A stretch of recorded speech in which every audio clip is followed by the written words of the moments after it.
Mas nem tudo está perdido, porque depois desse imperialismo europeu em continente africano, vai gerar mal-estar entre eles mesmos. E esse mal-estar só vai ser resolvido lá na Segunda Guerra Mundial, quando todas as nações que já estão desgostosas umas com as outras vão entrar em conflito e digladiar em guerras.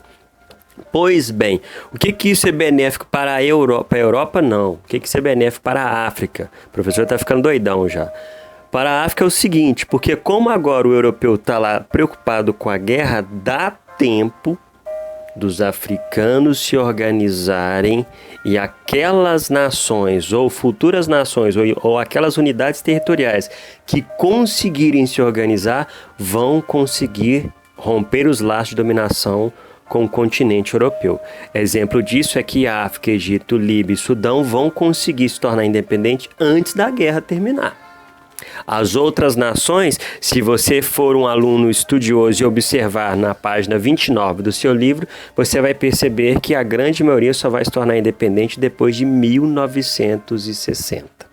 Por pressão dos americanos agora, que querem assumir o lugar da Europa já destruída na entrega de produtos e não podem ter colônia, todo mundo tem que consumir produto. Então os Estados Unidos vão alegar que o imperialismo não era benéfico para a economia mundial e caberia agora a eles fornecer esse produto.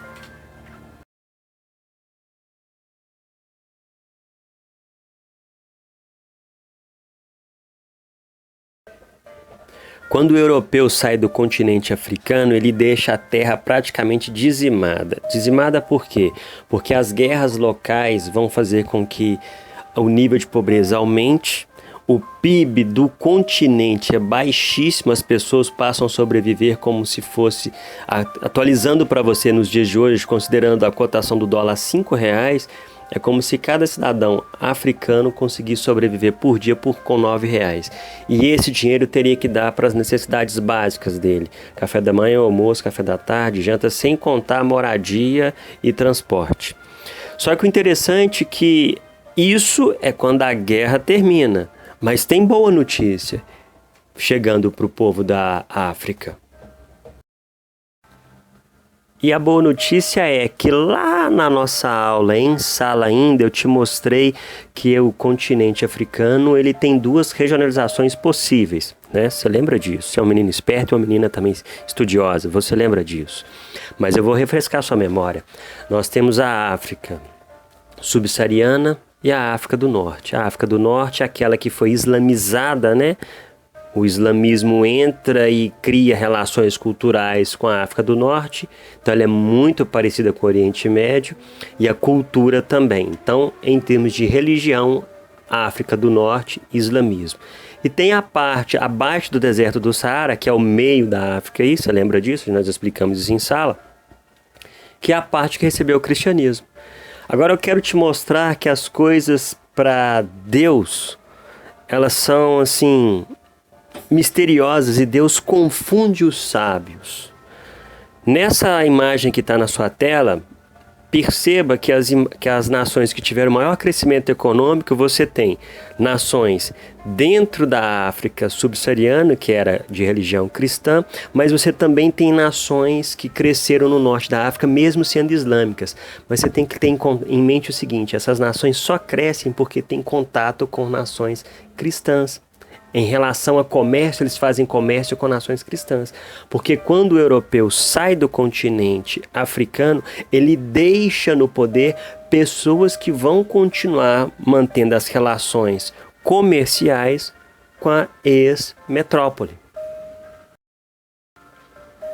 E o interessante é que o PIB agora começa a virar uma realidade, porque as nações começam a melhorar o índice de queda na pobreza, aumenta a arrecadação dos impostos e os serviços básicos começam a alastrar na sociedade. Prova disso é a imagem que você vai ver no acesso básico à alimentação em 1991.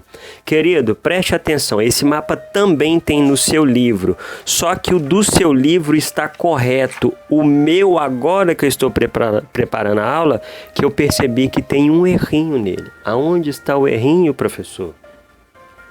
na frase porcentagem de pessoas que não consomem calorias suficientes para as necessidades básicas.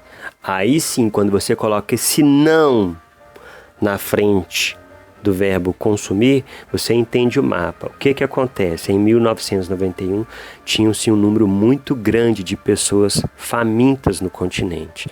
Em 2015, esse número reduz, mas ainda não deixa de ser um número alto.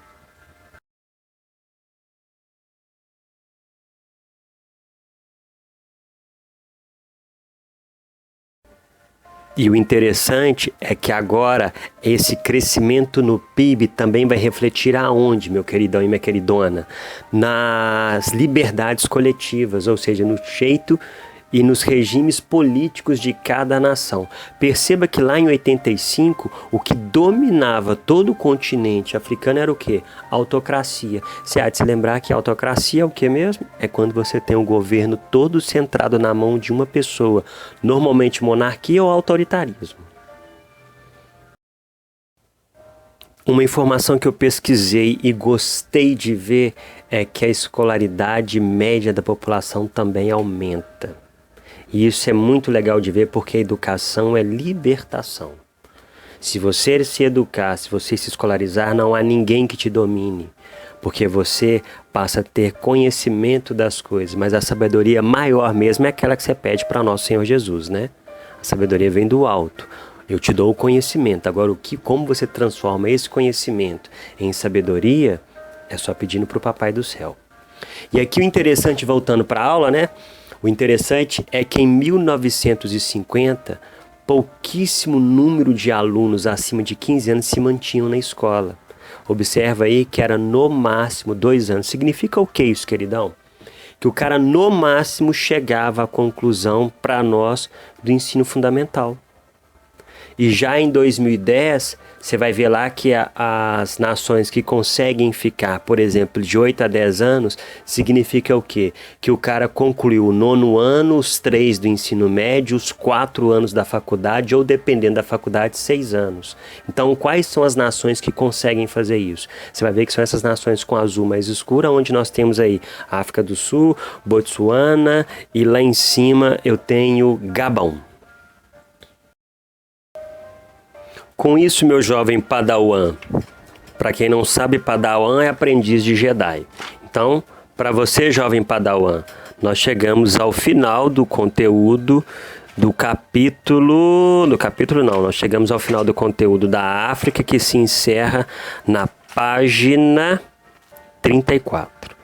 Aonde o jovem Padawan entra eficazmente falando aqui, tá na sua mão. Ver a minha aula, ouvir esse áudio, anotar no seu caderno um parágrafo sobre o assunto, sobre o que você entendeu de cada parte que eu falei, de cada slide, anotar, escrever, fazer resumo, fazer ensaio. É assim que a gente adquire o conhecimento e pede para o Espírito Santo transformar isso em sabedoria. Você vai entrar não só com essa parte de fazer anotações, né? Você também tem que entrar na parte de conclusão de exercício. Então eu vou te pedir que Vossa Senhoria faça os exercícios do seu livro. Faça os exercícios que estão previstos principalmente lá na página 33 da parada obrigatória e 34. Porque nós já chegamos ao fim. Próxima aula, vou falar para você de outro assunto que não tem mais nada a ver com África. Será Antártida.